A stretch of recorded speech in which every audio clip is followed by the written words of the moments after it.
Hi all, welcome to mint. അപ്പോൾ വരാനിരിക്കുന്ന 10th പ്രിലിംസിന് വേണ്ടിയിട്ടുള്ള 60 ദിവസത്തെ എക്സ്ക്ലൂസീവ് മിൻറ്റ് സ്റ്റഡി പ്ലാനുമായിട്ടാണ് ഞാൻ നിങ്ങളുടെ മുന്നിലേക്ക് വന്നിരിക്കുന്നത്. അപ്പോൾ ഈ രീതിയിലാണ് നിങ്ങൾ പഠിക്കുന്നതെങ്കിൽ നിങ്ങൾക്ക് ഉറപ്പായിട്ട് നമ്മുടെ company board LGS, Bevco LDC, അതുപോലെ നമ്മുടെ വില്ലേജ് ഫീൽഡ് അസിസ്റ്റന്റ്, അതിന് ഒറ്റ പരീക്ഷയുള്ളൂ. എന്നിരുന്നാൽ പോലും നമുക്ക് ഈസി ആയിട്ട് ക്രാക്ക് ചെയ്യാൻ സാധിക്കും. അപ്പോൾ നമ്മൾ മിൻറ്റിൽ എങ്ങനെയാണ് ക്ലാസ്സുകൾ കൊടുക്കുന്നതെന്നും മറ്റും ഒന്ന് നോക്കാം. ഓക്കെ, അപ്പോൾ നമ്മുടെ കമ്പനി ബോർഡ് LGSനും അതുപോലെ ബെവ്കോ LDCക്കും VFAക്കും വേണ്ടിയിട്ട് 799 രൂപയ്ക്ക് സെപ്പറേറ്റഡ് ആണ്. എന്നാലും 799 രൂപയ്ക്ക് നമ്മൾ ബാച്ച് ലോഞ്ച് ചെയ്തിട്ടുണ്ട് ഏപ്രിൽ 30-ാം തീയതി. അപ്പോൾ അതിൽ നമ്മൾ ലൈവ് റെക്കോർഡഡ് ക്ലാസ്സസ്, അതുപോലെ ടെസ്റ്റ് സീരീസ്, പിന്നെയോ പ്രിൻ്റബിൾ PDF നോട്ട്സ്, അതുപോലെ മെൻറ്റർഷിപ്പ് സപ്പോർട്ട്, കൂടാതെ ന്യൂ SCERT ഫോളോ ചെയ്തിട്ടാണ് സിലബസും പോകുന്നത്. കൂടെ അതിൻ്റെ PYQ സെഷൻസും ഉണ്ട്. അപ്പോൾ ഈ ഒരു അവസരം നിങ്ങൾ മിസ് ഔട്ട് ചെയ്യരുത്. ഇതേ രീതിയിൽ പഠിക്കുകയാണെങ്കിൽ വരാനിരിക്കുന്ന company board LGS, Bevco LDC, കൂടാതെ നമ്മൾ ഒറ്റ പരീക്ഷയായിട്ട് എഴുതുന്ന VFA, ഇത് മൂന്നും നിങ്ങൾക്ക് ഈസി ആയിട്ട് ക്രാക്ക് ചെയ്യാൻ സാധിക്കും. അപ്പോൾ നമ്മൾ 10th പ്രിലിംസിൻ്റെ എങ്ങനെയാണ് എക്സ്ക്ലൂസീവ് സ്റ്റഡി പ്ലാൻ എന്ന് നമുക്ക് നോക്കാം മിൻറ്റിൻ്റെ. അപ്പോൾ അതിൽ നമ്മൾ ഫസ്റ്റ് തന്നെ സയൻസിന് 2 പാർട്ടാണുള്ളത്. ഒന്ന് നാച്ചുറൽ സയൻസും ഒന്ന് ഫിസിക്കൽ സയൻസും. അപ്പോൾ ഈ 2 കാര്യങ്ങളും നമ്മൾ എന്ത് ചെയ്യുന്നു, പഠിച്ച് നമ്മൾ ഏകദേശം ഒരു 20 ജൂൺ ആകുമ്പോഴേക്കും നമ്മൾ ഈ ഒരു പോർഷൻസ് കംപ്ലീറ്റ് ആവും. അതെങ്ങനെയാണെന്ന് നമുക്ക് നോക്കാം. അതിൽ സയൻസിൽ നാച്ചുറൽ സയൻസും ഫിസിക്കൽ സയൻസും ഉണ്ടെന്ന് ഞാൻ പറഞ്ഞു.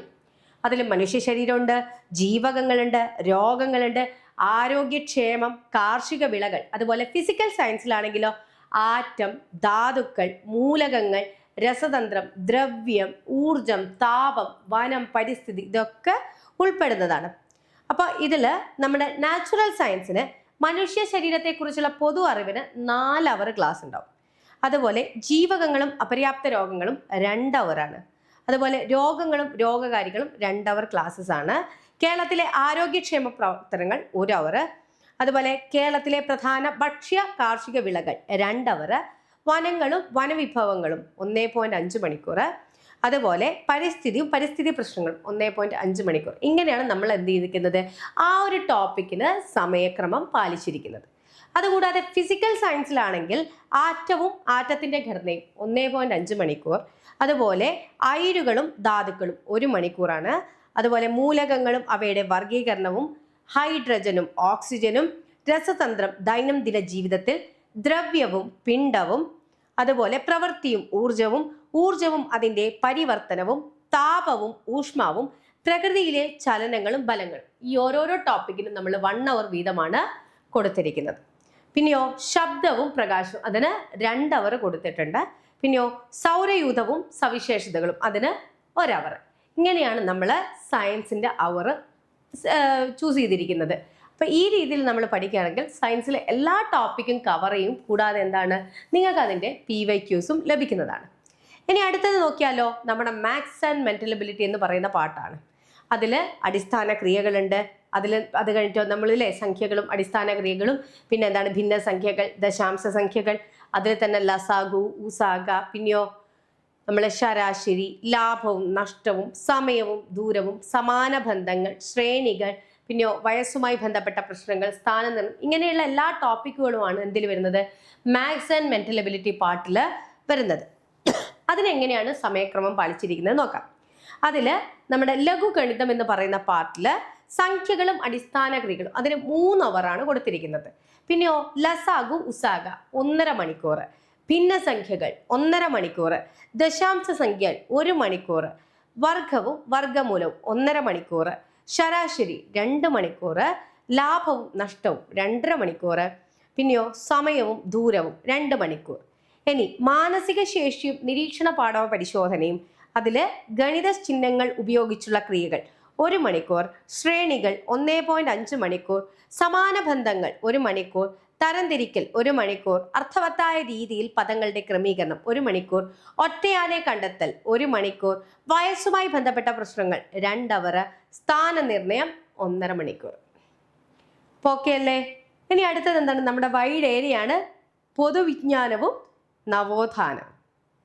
അതിൽ നമ്മൾ ഇന്ത്യൻ ചരിത്രമുണ്ട്, പിന്നെയോ ഇന്ത്യൻ സ്വാതന്ത്ര്യ സമരമുണ്ട്, അതുപോലെ അതായത് കറണ്ട് അഫയേഴ്സ്, സമകാലീന സംഭവങ്ങൾ, ഇന്ത്യൻ ഭൂമിശാസ്ത്രം, കേരള നവോത്ഥാന കേരളം, അതിൻ്റെ അടിസ്ഥാന വിവരങ്ങൾ, നദികൾ, പദ്ധതികൾ, ഇതൊക്കെ നമുക്കൊന്ന് നോക്കാം. അതിൽ നമ്മുടെ സമകാലീന സംഭവങ്ങളിൽ നമ്മൾ എന്തൊക്കെ നോക്കണം? ശാസ്ത്ര സാങ്കേതിക മേഖല, പിന്നെയോ കലാ സാംസ്കാരിക മേഖല, പിന്നെയോ രാഷ്ട്രീയ സാമ്പത്തിക സാഹിത്യ മേഖല, പിന്നെയോ കായിക മേഖല, ഇവയുമായി ബന്ധപ്പെട്ട ഇന്ത്യയിലെയും പ്രത്യേകിച്ച് കേരളത്തിലെയും സമകാലീന സംഭവങ്ങൾ. അപ്പൊ ഇത്രയും കാര്യങ്ങളാണുള്ളത്. ഇതിന് നമ്മൾ 17 മണിക്കൂറാണ്, അതായത് നമ്മൾ കറണ്ട് അഫയേഴ്സിന് കൊടുക്കുന്നത്. ഓക്കെ, 17 മണിക്കൂർ. പിന്നെയോ അടുത്തത് എന്താണ്? ഇന്ത്യൻ ഭൂമിശാസ്ത്രം. ഇന്ത്യൻ ഭൂമിശാസ്ത്രത്തിൽ ഇന്ത്യയുടെ ഭൂമിശാസ്ത്രപരമായ സവിശേഷതകൾ, അതുപോലെ അതിർത്തികളും അതിരുകളും, ഊർജ മേഖലയിലെയും ഗതാഗത വാർത്താവിനിമയ മേഖലയിലെയും പുരോഗതി, അങ്ങനെയാണ് എന്താണ് നമ്മൾ ഇന്ത്യൻ ഭൂമിശാസ്ത്രത്തിൽ നമ്മൾ നോക്കേണ്ട കാര്യങ്ങൾ. അതിന് നമ്മൾ കൊടുത്തിരിക്കുന്ന അവർ എന്ന് പറയുന്നത് 10 മണിക്കൂറാണ് നമ്മൾ ഇന്ത്യൻ ജോഗ്രഫിക്ക് കൊടുത്തിരിക്കുന്നത്. ഓക്കെ, ഇനി ഇന്ത്യൻ ചരിത്രത്തിനോ? ഇന്ത്യയുടെ സ്വാതന്ത്ര്യവുമായി ബന്ധപ്പെട്ട രാഷ്ട്രീയവും സാമൂഹികവും സാംസ്കാരികവുമായി ബന്ധപ്പെട്ട മുന്നേറ്റങ്ങൾ, അതുപോലെ ദേശീയ പ്രസ്ഥാനങ്ങൾ, സ്വാതന്ത്ര്യാനന്തര ഇന്ത്യ നേരിട്ട പ്രധാന വെല്ലുവിളികൾ തുടങ്ങിയവ. അപ്പൊ ഇതിനു വേണ്ടിയിട്ട് നമ്മൾ കൊടുത്തിരിക്കുന്നത് 12 മണിക്കൂറാണ് നമ്മൾ എന്ത് ചെയ്തിരിക്കുന്നത്? ഇന്ത്യൻ ചരിത്രം പഠിക്കാൻ വേണ്ടിയിട്ട് കൊടുത്തിരിക്കുന്നത്. അടുത്തത് എന്താണ്? നമ്മുടെ കേരള നവോത്ഥാനവും സ്വാതന്ത്ര്യ സമരവും.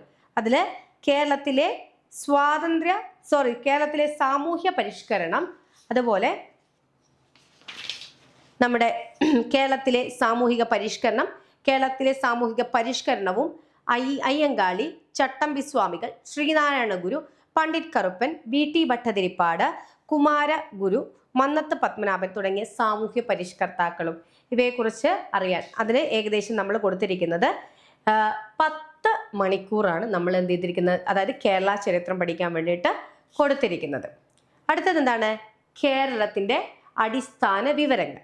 അതിന് കേരളത്തിലെ അടിസ്ഥാന വിവരങ്ങൾക്ക് 2 അവർ, നദികളും കായലുകളും 2 അവർ, പിന്നെയോ വിവിധ വൈദ്യുത പദ്ധതികൾ അതിന് 2 അവർ, വന്യജീവി സങ്കേതങ്ങളും ദേശീയോദ്യാനങ്ങളും 2 അവർ, മത്സ്യബന്ധനവും കായിക രംഗം തുടങ്ങിയവയെക്കുറിച്ചുള്ള അറിവ് അതിന് 2 അവർ, പിന്നെയോ പൗരധർമ്മവും ഭരണഘടനയും.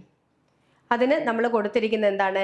ഇന്ത്യയുടെ ദേശീയ ചിഹ്നങ്ങൾ, ദേശീയ പതാക, ദേശീയ ഗീതം, ദേശീയ ഗാനം തുടങ്ങിയ അടിസ്ഥാന വിവരങ്ങൾ. ഇതിന് നമ്മൾ കൊടുത്തിരിക്കുന്നത് 3 അവറാണ്. പിന്നെ പൗരന്റെ അവകാശങ്ങളും കടമകളും അതിന് 4 അവർ. മനുഷ്യാവകാശ കമ്മീഷൻ, വിവരാവകാശ കമ്മീഷൻ എന്നിവയെ സംബന്ധിച്ചുള്ള അറിവുകൾക്ക് നമ്മൾ 4 അവറാണ് കൊടുത്തിരിക്കുന്നത്.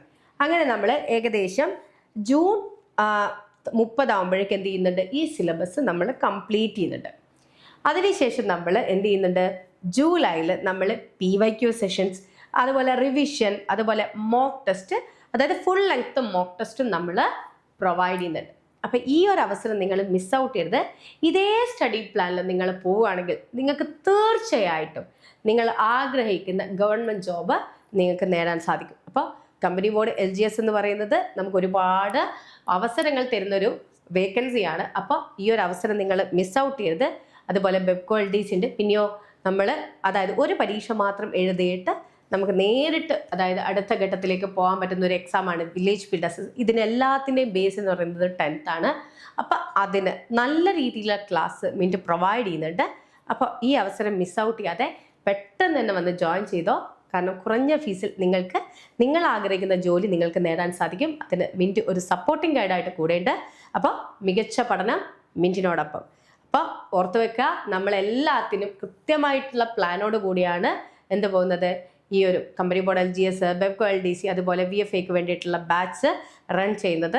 അപ്പോൾ അതിൽ നിങ്ങൾക്കും നിങ്ങളുടെ സ്ഥാനം ഉറപ്പിക്കാം. നിങ്ങൾ അതിൽ ജോയിൻ ചെയ്ത് കഴിഞ്ഞാൽ നിങ്ങൾ അന്ന് മുതൽ സിസ്റ്റമാറ്റിക് ആയിട്ടാണ് പഠിക്കുന്നതെങ്കിൽ നിങ്ങൾക്ക് ഉറപ്പായിട്ട് ഒരു നിരാശ തോന്നേണ്ട ഒരു സമയം ഉണ്ടാവുകയില്ല. അപ്പോൾ അത് മിൻറ്റ് ഒരു ഉറപ്പായിട്ട് തരികയാണ്. അപ്പോൾ നന്നായിട്ട് പഠിക്കുക, നമുക്ക് ഒരു ഗവൺമെൻറ് ജോബ് നേടാൻ സാധിക്കും. അപ്പോൾ അതിന് മിൻറ്റ് ഒരു സപ്പോർട്ടിംഗ് ഗൈഡായിട്ട് കൂടെയുണ്ട്. Wish you all the best. Thank you.